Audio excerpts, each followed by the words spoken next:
இந்த புதுக்குடியிருப்பு பிரதேச சபையின் தவிசாளர் அவர்களே, எனது சக கௌரவ உறுப்பினர்களே, இவற்றிற்கு எல்லாம் மேலாக இங்கு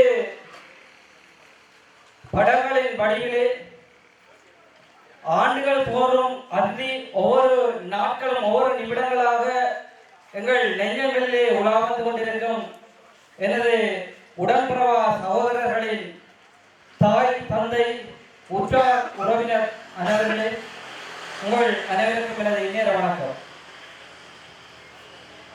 நான் ஒரு பிரதேச சபையினுடைய உறுப்பினருக்கு அப்பால் இங்கே திருவுருவ படங்களிலே வீட்டிற்கும் எனது உயிர் உடன்பிறவா உறவுகளின் ஒருவனாக கருதுவதில் நான் பெருமைப்படுகிறேன்.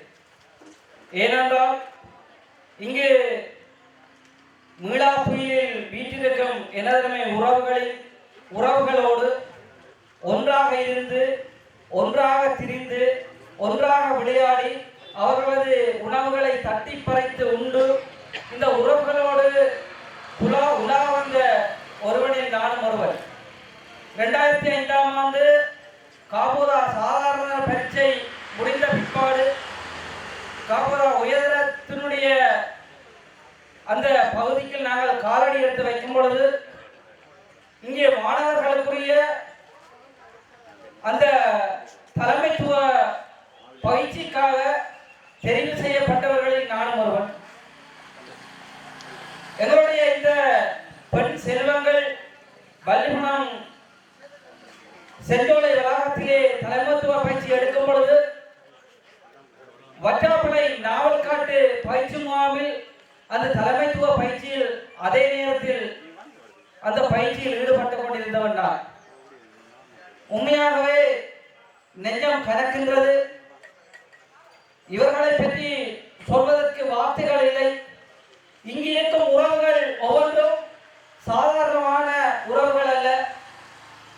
எதிர்காலத்தில் வைத்தியர்கள், பொறியியலாளர்கள், ஆசிரியர்கள், ஒவ்வொரு கணத்திற்கும் அவர்களை நாங்கள் சொல்லிவிட முடியாது. ஏனென்றால் இதில் இருக்கும் திறமைசாலிகள் இந்த மாவட்டத்தினுடைய மாவட்ட செயலராக வரக்கூடிய தகுதியுடையவர்கள், இப்படி பலதரப்பட்ட பதவிநிலை உத்தியோகத்தர்களுக்கு இருக்கின்ற சகல திறமைகளையும் உள்ளடக்கிய ஒரு உன்னதமான திறமை வாய்ந்தவர்கள் என்பதில் மாற்று கருத்துக்கு இடமில்லை. எனது அன்புறவுகளே, அன்று இந்த சிங்கள பேரினவாதத்தால் திட்டமிட்டு கொலை செய்யப்பட்ட எங்களது உறவுகளுடைய இந்த நிகழ்வு மட்டுமல்ல, அந்த போரின் வடுக்களிலே அந்த போர் உச்சக்கட்ட நிலையிலே எங்களுடைய சந்ததிகளை எங்களுடைய இந்த தமிழ் சமூகத்தை உச்சத்தை தொட வைக்கின்ற சகல விதமான ஒரு பாரிய வளர்ச்சியை தன்னகத்தை கொண்ட ஒரு ஒட்டுமொத்த சமூகத்தை அழித்த ஒரு நிகழ்வாகவே நான் கருதுகிறேன். ஏனென்றால் இந்த உறவுகளுடைய திறமைகளை நேரில் கண்டவன்களில் நான் ஒருத்தர். இங்கே பல உறவுகள் இருக்கலாம். உண்மையாகவே எங்களுக்கு தெரியாது என்ன நடக்கின்றது என்று. எங்களுடைய அந்த அந்த சந்தர்ப்பத்தை நான் இந்த இடத்தில் சொல்லலாம் நினைக்கிறேன். 20 வருடங்களுக்கு முன்னும் உண்மையாகவே தலைமைத்துவ பயிற்சியில் நாங்கள் கடமையாற்றிக் கொண்டிருக்க அந்த பயிற்சியிலே எடுபட்டு திறமையாக செயல்பட்டுக் கொண்டிருந்தவர்களை ஒரு 7 மணி இருக்கும் எங்களது தலைமைத்துவ பயிற்சியில் உடனடியாக அனைவரையும் ஒன்று கூடுமாறு ஒரு தகவல் வருகின்றது. ஓடி வருகிறோம். எங்களுக்கு அழைப்பு விடப்படுகிறது. உங்களுடைய தலைமைத்துவ பயிற்சியிலே உங்களுடைய பாதுகாப்பை முன்னிட்டு நீங்கள் இப்பொழுது ஒரு விமானமான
எங்களுக்கு கொடுக்கப்பட்ட அறிவித்தல் குறிப்பிட்ட நேரத்துக்கு பிறகு ஏனென்றால் வெளிப்பட்ட விமானமானது எங்க தாக்கப்பட போகிறது என்பதை உண்மையாகவே தெரியாது.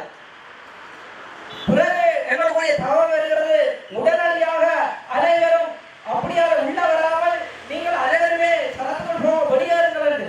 அதற்கு பிறகுதான் தெரியும் எங்களுடன் இருந்த உறவுகள், எங்களோட ஆடி திரிந்த, எங்களோட ஒன்றாக திரிந்த, தட்டி பறித்து உணவுகள் உண்ட எங்களது செல்வங்களை, எங்களுடைய செல்வங்களுடைய பகுதி தாக்கப்பட்டது என்று சொன்னா நம்புகிறீர்களோ தெரியாது. நாங்கள் அந்த சந்தர்ப்பத்தில் கூட நாங்கள் எங்களது அங்கு நின்ற உறவுகளோடு, நின்ற சோற்றோடு, பெரியனோடு இந்த பள்ளிக்கூடம் நோக்கி உள்ளத்தில் இருந்து கால்களால் ஓடி வந்தாங்க. ஓடி வந்து பார்க்கும் பொழுது என்னத்தை பார்ப்பார்? இழப்பு என்பது இது அல்ல அவர்களே, இதைவிட இழப்பே இல்லை. இந்த அந்த நிகழ்வில் ஒவ்வொரு பாடசாலையிலும் ஒவ்வொரு குடும்பங்களிலும் நாங்கள் பல சோகங்களை சந்திக்கிறோம். இந்த உறவுகள், இந்த செல்வங்கள், அந்த ஒவ்வொரு குடும்பத்தினருடைய நம்பிக்கை, அந்த ஒவ்வொரு குடும்பத்தினுடைய வாழ்விடம், அந்த குடும்பத்தினுடைய குத்துவிளக்கு, அந்த குடும்பத்தினுடைய குல தெய்வங்களே இங்கு வீட்டிற்கும் எது அன்புக்குரிய உறவுகள். இந்த உறவுகளுடைய இழப்பு எங்களுக்கு தாங்க முடியாத இருந்தாலும் இந்த இழப்பினூடாக இந்த ஈடு உங்களுக்கு உண்மையாகவே பெற்றோர் உறவுகளுக்கு நான் அதனுடைய அனுதாபத்தை சொல்ல முடியாது. சொல்லினாலும் உங்களால் அதை தாங்குவதற்குரிய நிலையில் இருக்காது. ஆனால் என்றும் மறக்கவில்லை, சொல்ல வார்த்தைகள் இல்லை. இவர் என்னன்னா உங்களுக்கு ஏற்கனவே நான் சொல்லியிருக்கிறேன், எங்களுடைய இழப்பு, இந்த உறவினுடைய இழப்பு என்பது எங்களுடைய தமிழ் சமூகத்தின் ஒரு பாரிய இழப்பு. இந்த உறவுகள் மூலமாக பல சந்ததிகளை இழந்திருக்கிறோம். பல திறமை வாய்ந்த பதவி நிலை உத்தியோகத்தர்களை, மருத்துவர்களை, பொறியியலாளர்களை, இப்படி சொல்லிக் கொண்டே போய்கொண்டிருக்கலாம். ஆகவே இன்றைய நாளில் ஈஸ்வரன் நான் சொன்ன மாதிரி நான் புதுக்குடியிருப்பு பிரதேச சபையினுடைய தவிசாளர், எங்கள் உறுப்பினர்கள் அவர்களுக்கு நானும் ஒன்றை கேட்கின்றேன். எங்களுடைய முகத்தீவு பிரதேச சபையோடாக உங்களுக்கு அல்லது நீங்கள் எடுக்கின்ற நடவடிக்கைகளுக்கு அல்லது இவர்கள் உங்கள் இந்த செயற்பாடுகளுக்கு எதிராக இருந்தால் அதற்கு எடுக்கின்ற கட்டணங்களுக்கோ எதுவாக இருந்தாலும் முல்லைத்தீவினுடைய பிரதேச சபை என்ற ரீதியில் முற்றுமுழுதாக 100% எங்களால் உங்களுக்கு சப்போர்ட் பண்ண முடியும். அதே நேரத்தில் நான் அறிந்த வகையில் இந்த செஞ்சோலை வளாகத்தின் வளைவு என்பது டிசிசியோடாக கட்டப்பட்டது என்று நினைக்கிறேன். ஆகவே டிசிசியோடாக கட்டப்பட்டிருந்தால் கட்டாயமாக எங்களுடைய இந்த உறவுகளுக்கு, இந்த உயிர்களுக்கு சிலை அமைப்பதற்கு இவர்களால் தடுக்க முடியாது என்பதை நான் நினைக்கின்றேன். அதனுடைய உண்மைத்தன்மை உண்மையாகவே இவருடைய அந்த உண்மைத்தன்மை 100% எனக்கு என்னன்னு தெரியாது. நானும் இது சம்பந்தமாக புதுக்குடியிருப்பு பிரதேச சபையினுடைய தவிசாளரை தொடர்பு கொண்டு கதைக்கிறேன். உண்மையாகவே எங்களால் எவ்வளவு முடியுமோ அவ்வளவு நாங்கள் செய்வோம். இந்த நிகழ்வில் இந்த மாணவ செல்வங்கள் எனது உடன்புற உறவுகளுக்கு உரையாற்ற கிடைத்ததை ஒரு மாபெரும் பாக்கியமாக நினைத்து சந்தர்ப்பத்தை வழங்கிய தலைமைக்கு நன்றி கூறி விரைவருகிறேன். நன்றி, வணக்கம்.